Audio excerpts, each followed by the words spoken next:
안녕하세요. 자동차에 거주는 남자 이상입니다.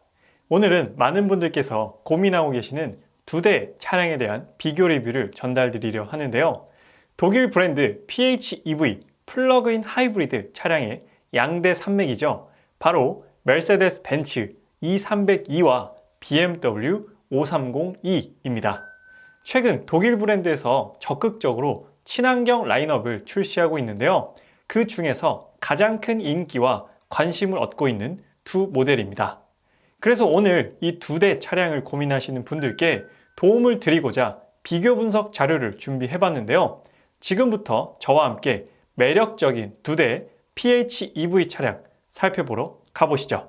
본격적으로 두 차량을 비교해 보기 전에 간단히 요즘 많아지고 있는 하이브리드 계통 파워트레인에 대해 말씀드려 볼까 합니다. 하이브리드와 플러그인 하이브리드 그리고 마일드 하이브리드까지 요즘 정말로 다양한 하이브리드 파워트레인이 늘어나고 있는데요. 제 개인적으로 생각하는 각각의 장단점을 한번 말씀드리겠습니다. 먼저 하이브리드 파워트레인의 장점은 일단 연비 효율이 가장 높다라는 게 가장 큰 장점입니다. 그리고 저속에서 전기 모터로만 구동이 가능하다는 것도 하이브리드 파워트레인의 특징이고요. 반대로 단점 같은 경우 제 개인적으로 하이브리드 파워트레인의 단점은 그렇게 크지 않다라고 생각이 듭니다.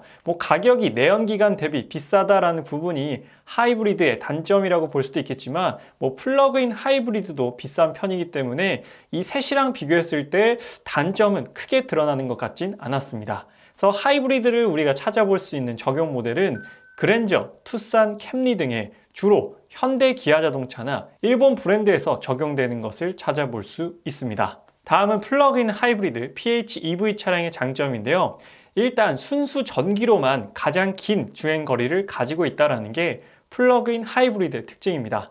오늘 말씀드릴 E302나 530e 같은 경우에는 순수 전기로만 약 30km 정도 주행이 가능하기 때문에 이 부분은 PHEV가 가지고 있는 가장 큰 장점 중에 하나고요. 하이브리드 계통 중에 유일하게 충전이 가능합니다. 이 충전은 플러그를 꽂아서 충전이 가능하다라는 부분이고요. 그리고 또한 모터의 지원으로 인해서 아주 강력한 출력을 발휘한다라는 것도 PHEV 차량의 특징입니다. 하지만 단점도 꽤 많은데요. 일단은 배터리 무게가 상당히 무겁습니다. 그로 인해서 운동 성능도 조금은 떨어지고요. 생각보다 연비 효율도 그렇게 높진 않습니다. 하이브리드 대비해서는 복합 연비가 그렇게 높은 편은 아닌데요. 그리고 또 배터리가 굉장히 크기 때문에 트렁크 용량이 좁아진다라는 단점도 존재합니다. 그래서 적용 모델 같은 경우에는 벤츠 E302라든지 GLC 300e, BMW에서는 530e와 X3 302 등 독일 브랜드에서 주로 적용되는 파워트레인이다 라고 보시면 되고, 다음은 마일드 하이브리드 시스템입니다.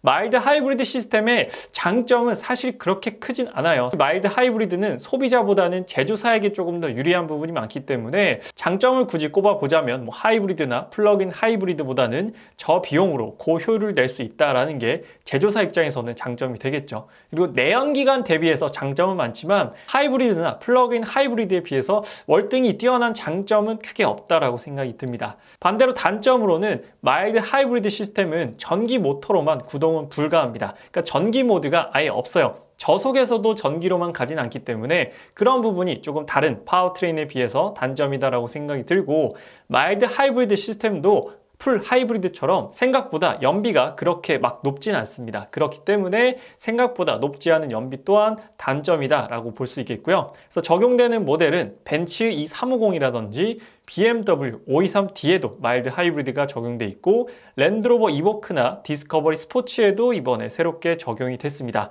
그래서 국산차보다는 수입차에서 주로 적용되는 파워트레인이 바로 마일드 하이브리드 시스템이 되겠습니다. 그래서 하이브리드의 각각의 특징을 살펴봤으니 이제 PHEV를 사용하는 E302와 530e의 특징을 말씀드리겠습니다. 먼저 메르세데스 벤츠 E302 페이스리프트부터 살펴볼 텐데요. 페이스리프트가 되면서 어떤 부분이 바뀌었을까요? 먼저 가격은 페이스리프트 되면서 되려 20만 원이 낮아진 점이 눈에 띄는 부분입니다.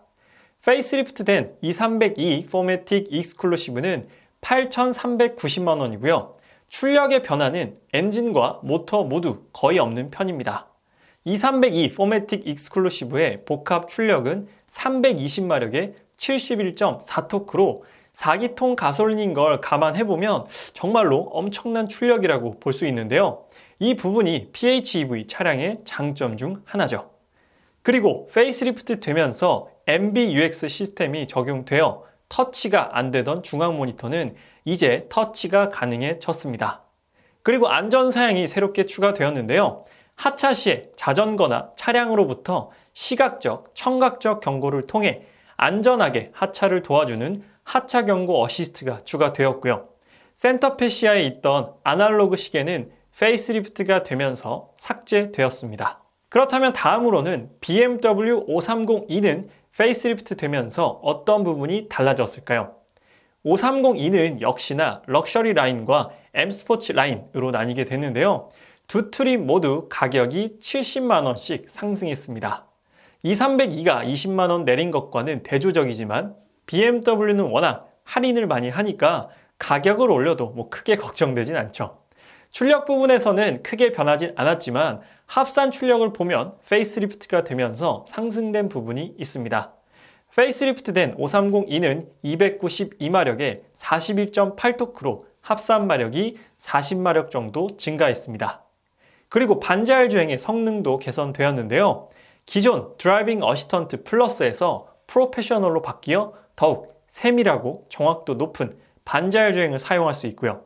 에어컨은 2존에서 4존 에어컨으로 개선되었고요.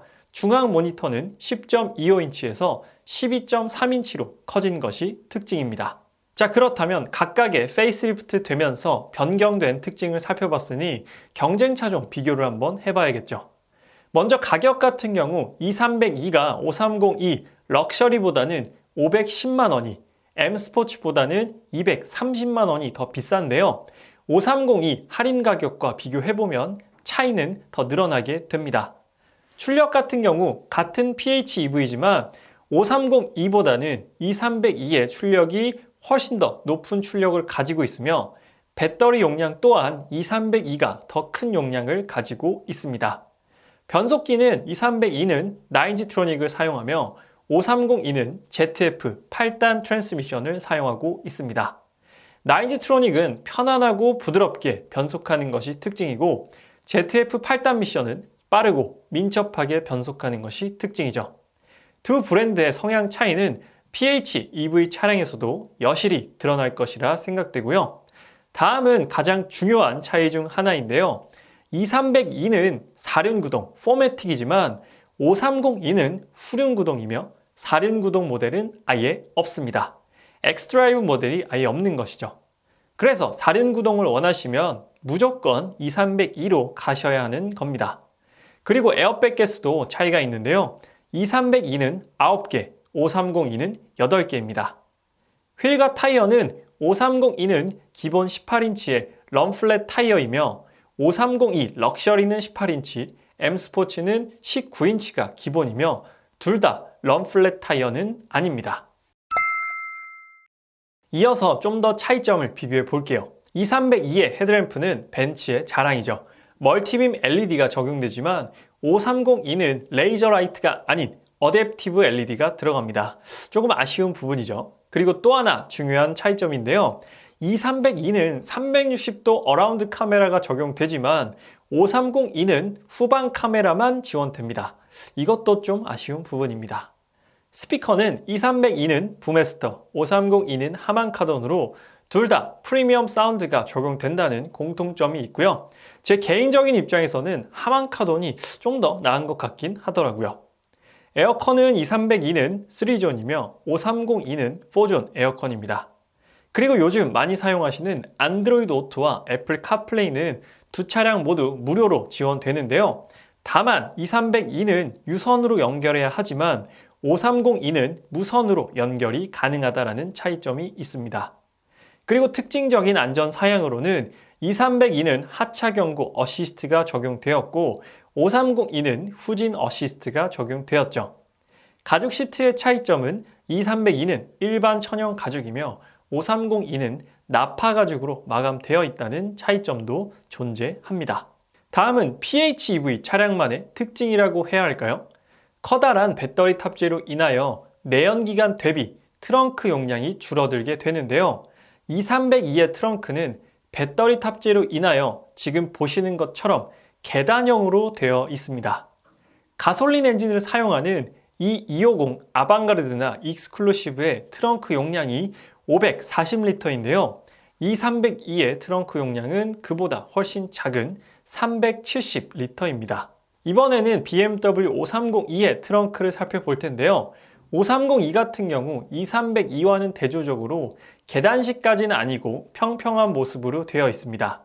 그래도 가솔린 엔진을 사용하는 520i나 530i는 530리터인데 5302 트렁크 용량은 410리터로 배터리의 영향을 받긴 합니다.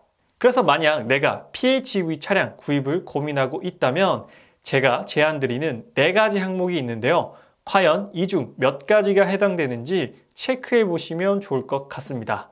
일단 첫 번째로 장거리 혹은 고속주행보다는 시내주행이 훨씬 많은 사람입니다.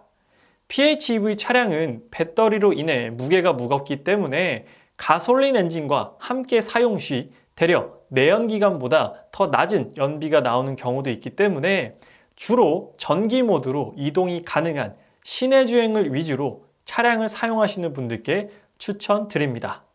그리고 두 번째, 그렇다면 출퇴근 왕복거리가 30에서 40km 정도 혹은 편도거리가 30에서 40km 정도인 사람입니다. 2302와 5302는 모두 배터리 완충 기준으로 순수 전기 모드로 30km 이상 정도 주행이 가능하기 때문에 30km 정도는 기름을 거의 쓰지 않고 주행이 가능합니다. 물론 급가속을 한다거나 고속주행에서는 예외겠죠. 꽉 막힌 시내주행에서 30km 혹은 40km 거리를 이동하시는 분들은 기름을 거의 쓰지 않고 전기로만 출퇴근이 가능해질 수도 있습니다. 세 번째, 아파트 주차장에 충전 시스템이 있거나 회사에 충전 시스템을 보유한 사람입니다. PHEV는 가솔린과 전기모터, 즉 두 개의 동력원을 가진 차량입니다. 그렇기 때문에 전기차처럼 반드시 꼭 무조건 충전을 해야 할 필요는 없습니다. 전기가 없으면 가솔린 엔진으로 가면 되니까요. 하지만 PHEV 차량의 장점을 100% 누리기 위해서는 아무래도 충전을 해놓으면 더 좋겠죠. 그렇기 때문에 집이나 회사에 충전 인프라가 있다면 더더욱 PHEV의 매력과 장점을 극대화해서 누릴 수 있습니다. 마지막 네 번째는 넓은 트렁크 공간에 대한 욕심이 없는 사람입니다. 앞서 말씀드렸다시피 순수 가솔린 차량보다 트렁크가 좁습니다. 그렇기 때문에 4명이 자주 모여 골프를 가신다거나 트렁크에 짐을 실을 일이 많으시다면 SUV를 구입하시는 걸 추천드립니다. 그래서 제가 제안드리는 4가지 항목 중에 내가 2가지 이상 해당이 된다 하시면 PHEV 차량을 구입하셔도 만족도가 높지 않을까 싶습니다. 그래서 오늘은 PHEV 차량 중에서도 메르세데스 벤츠 2302 포매틱 익스클루시브와 BMW 5302에 대한 비교 자료를 전달 드렸는데요. 고민의 깊이가 더 깊어지신 건 아닐지 모르겠습니다. 2302가 더 비싸긴 하지만 사륜구동과 360도 카메라, 멀티빔 LED와 출력이 훨씬 더 높고 에어백 개수가 더 많다라는 등등의 옵션 사양이 더 많고요. 5302는 2302보다 더 저렴하지만 할인으로 인해서 더더더 저렴해진다는 것이 또 구매욕을 당기게 하는 요소겠죠. 곧 5302 차량의 시승기를 통해서 앞으로도 여러분들께 PHEV 차량에 대한 소식 꾸준히 전달드릴 예정이니까요. 아직 자동차 읽어주는 남자 구독 안 하신 분들께서는 구독하시면 꾸준히 다양한 자동차 소식을 받아보실 수 있습니다. 오늘 리뷰는 여기서 마치도록 할게요. 지금까지 자동차 읽어주는 남자 이상이었습니다. 시청해주셔서 감사합니다.